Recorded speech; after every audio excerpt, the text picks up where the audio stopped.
Got the sandals. That means you're good off there, right? Oh, yeah. It's much appreciated. Some of the young guys, they don't understand. They give me a hard time about taking time off from practice, but, they'll get it once they get to that 10+. But it's definitely, you try to go out there and perform at your best every week, and it takes a while to get back to that level where you can do it again the following week. So off day is much appreciated. You guys got Tyus Bowser and David Ojabo on the practice field today. How exciting is that, and what do you think they can bring to this defense when they get back out of the game action? Oh, man, it's very exciting. Tyus is a proven vet, just a very smart player.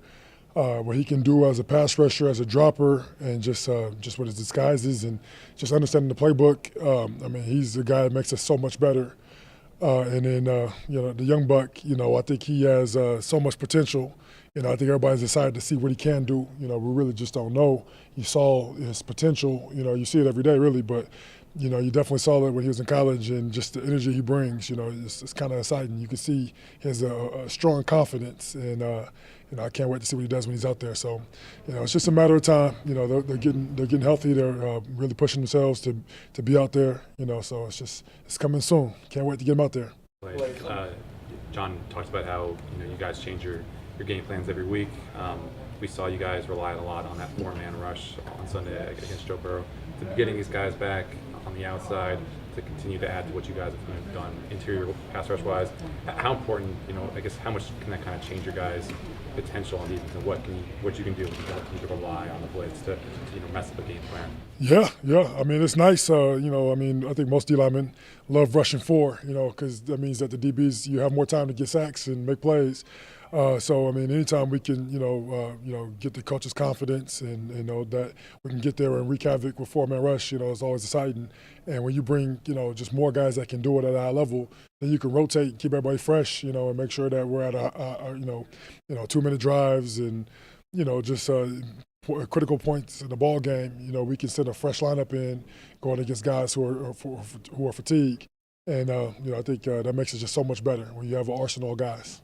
Hey, Calais, knowing Wink the way that you do, what do you think he's telling his team this week about facing the Ravens, and what can your offense expect from a Wink defense on Sunday? Well, we were very similar. I think, we do the same defense. Obviously there's different styles with coaching and stuff, but, Lamar's practiced in camp against him, for years.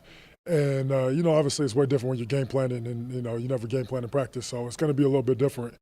But, it's kind of both teams have an advantage with knowing each other. From a defensive standpoint, the offenses really should know us very well in both ways. So, but Wink is a great coach, great guy, love him. He's definitely going to have the troops riled up. I know this means something to him. It's only natural. We're human beings by nature, and this job, definitely, puts us in position to have those emotional attachments and draws to certain teams, and that you've been at, and you go somewhere else, and you come back, or get to face your old team. It definitely just gives you a little more of an edge. So I know this was circled on the calendar, and it's going to be a big game. But, I think it's going to be fun. I can't wait to see what Lamar does. In practice, we go against him a lot, and there's days where, he dominates us, and there's days we dominate, So, I think he knows the defense very well, and I think that should hopefully give us some kind of advantage. We'll see, but it's going to be a fun matchup. We've talked in the past about earning the right to rush the passer by knocking out the run first. Specifically with who you guys got in terms of Barkley this week, Chubb next week, how much of a focus does there have to be on kind of being more stout against the run defensively? Yeah, I think that's very important, especially this week. I think they're the number 1 rush offense in football right now, and they do so much. Saquon Barkley is he's a spectacular player. I remember I played against him in his first game of his career, and he had a big day. We won the ball game, but he had a monster day. And then, I just saw his potential. And then, he had some injuries, all that good stuff. And, it really doesn't matter. But today, he looks like a way better version of what I saw his first game of his career. And, he's a special player. He can do everything with the ball in his hands. He can catch the ball at the backfield. He's a threat, that we really have to have to do a good job containing, and so a lot of respect for him. And then, the quarterback does a really good job running as well. And so they put a lot of pressure on us, but we have to be very, very stout in the run game. And in our game plan, making sure that we, everybody 11 hands to the ball. Because even when you're in position to make a play, I mean, he breaks guys down and makes it really tough on them. So it can't be one guy making a tackle. It has to be all of us, all 11 hats on the ball. You've played with a lot of different kinds of characters over the years. A guy like Marcus Peters, who can change the game on any down, and then we see the kind of emotion that he follows up with when he makes a play like that. How can a guy like that kind of lift the entire group? Yeah, I mean, football is a very emotional game, and emotions are contagious. And when you're rolling and somebody makes a big play, Marcus makes a big play and he gets fired up. I mean, that goes to the whole team. Both offense, defense, special teams.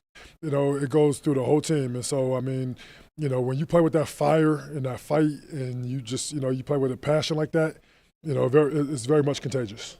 A lot of talk around the league about some of the roughing the passer penalties that have been called recently. I'm curious just how much of a challenge is it as the rules have changed to avoid those, and is there a specific technique, I guess, that is there sort of a secret to tackling the quarterback now? Yeah, I mean, it's tough. It really is. This is, I mean, you go back to my rookie year. I mean, you can pretty much do anything you wanted to a quarterback other than, your head and his head. So times have changed a lot. But I will say that, I mean, we get it. They want to keep the game safe, and you make the rules to try to protect guys, and but it just makes it hard. It makes it very, very hard. And I mean, they kind of say you give a strike zone. And really, I mean, our coaches teach us it's just saw them in half.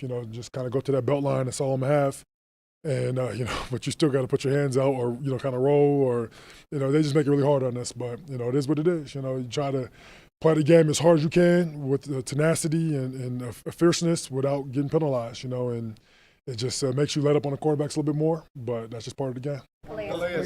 Calais, you have an opportunity to improve defensively, particularly the last couple of weeks against guys like Burrow and Allen. What do you think has been different since the Miami game that's trended up? Well, I mean, I think a lot of our success is just being disciplined and playing, just